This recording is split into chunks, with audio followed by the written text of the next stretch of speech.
మీ business ఏదైనా మీ ఊర్లో promotion చేయాలంటే అది సుమన్ టీవీతోనే సాధ్యం. ఇప్పుడే సంప్రదించండి. హలో వ్యూవర్స్, అందరికీ నమస్కారం. Welcome to Suman TV. నేను మీ మాదిరి. ప్రజెంట్ మనమైతే విశాఖపట్నం మధురవాడ పిఎం పాలెం దగ్గర ఉన్నటువంటి కార్తిక్ డెంటల్ కేర్ దగ్గర ఉన్నాం మనం ఈరోజు.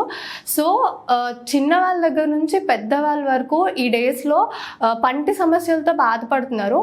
అంటే మన బాడీలో every organ plays a vital role, but dental care అనేది చాలా చాలా important because it is related to gut health also. So అంటే మనం డెంటల్ కేర్ ప్రాపర్గా చూసుకోకపోతే ద బ్యాక్టీరియా అనేది గట్లోకి డైరెక్ట్గా వెళ్ళిపోతుంది.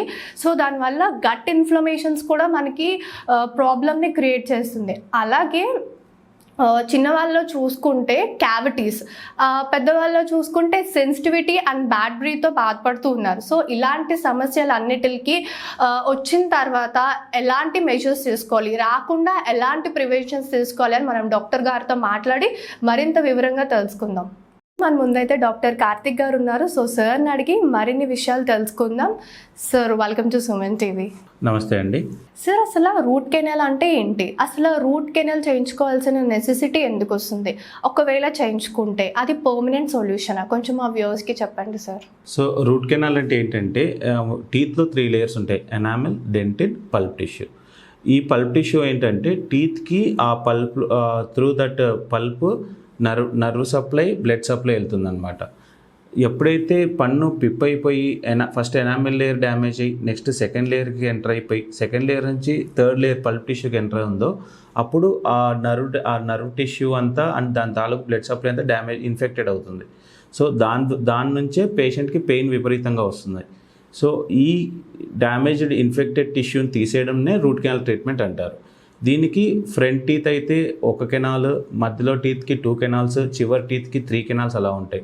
అండ్ మోర్ దాన్ 3 కూడా చాలామంది పేషెంట్స్కి ఉంటాయి. సో ఆ ఇన్ఫెక్టెడ్ టిష్యూని తీసేయడంనే రూట్ కెనాల్ ట్రీట్మెంట్ అంటారు. వన్స్ రూట్ కెనాల్ ట్రీట్మెంట్ అయ్యాక మోస్ట్లీ ప్రతి టీత్ దాని క్యాప్తో ఖచ్చితంగా కవర్ చేసుకోవాలి. లేకపోతే ఏంటంటే వితిన్ 4 to 5 monthsలో మళ్ళీ అది రీఇన్ఫెక్ట్ అయ్యే ఛాన్సెస్ ఉంటాయి అన్నమాట. ఏ టీత్ అయితే మనం రూట్ కెనాల్ చేసామో ఆ టీత్ మళ్ళీ రీఇన్ఫెక్ట్ అయ్యే ఛాన్సెస్ ఉంటాయి. సో ఖచ్చితంగా రూట్ కెనాల్ వేసుకున్న రూట్ కెనాల్ అయిన ప్రతి టీత్ క్యాప్ కంపల్సరీగా చేసుకోవాల్సి ఉంటుంది. సో ఎప్పుడైతే ఇన్ఫెక్షన్ ఎనామెల్ లేయర్ ఎంటర్ అయిందో అప్పుడు పేషెంట్కి తెలియదు, జస్ట్ ఏదో ఫుడ్ స్ట్రక్ అవుతుందని ఫీల్ అవుతారనమాట. అండ్ సెకండ్ అప్పటికి ట్రీట్మెంట్ చేయించుకోకపోతే ఈ ఏదైతే ఇన్ఫెక్షన్ ఉందో అది సెకండ్ లేయర్కి ఎంటర్ అవుతుంది, డెంటిన్ లేయర్కి ఎంటర్ అవుతుంది. వన్స్ ఇన్ఫెక్షన్ డెంటిన్ లేయర్కి ఎంటర్ అవుతుందంటే సెన్సిటివిటీ ఫీల్ అవుతారు పేషెంట్. ఆ సెన్సిటివిటీ ఫీల్ అయ్యే స్టేజ్లో డెంటిస్ట్ దగ్గరికి వెళ్ళినా కూడా ఒకసారి ఎక్స్రే తీసి ఇఫ్ స్టిల్ పల్ప్ టిష్యూకి ఎంటర్ అవ్వలేదు అంటే దాన్ని సింపుల్గా సిమెంట్తో కవర్ చేసుకున్నా సరిపోతుంది. స్టిల్ అప్పటికి కూడా మనం నెగ్లెక్ట్ చేసామంటే then the infection enters into third layer pulp tissue. ఒక్కసారి పల్ప్ టిష్యూలోకి ఎంటర్ అయిందంటే మాత్రం చాలా ఇమ్మెన్స్ పెయిన్ వస్తుంది. అండ్ ఒక్కసారి ఆ పెయిన్ వస్తే అసలు patient the next day dentist దగ్గరికి వెళ్ళిపోతారు కంపల్సరీగా.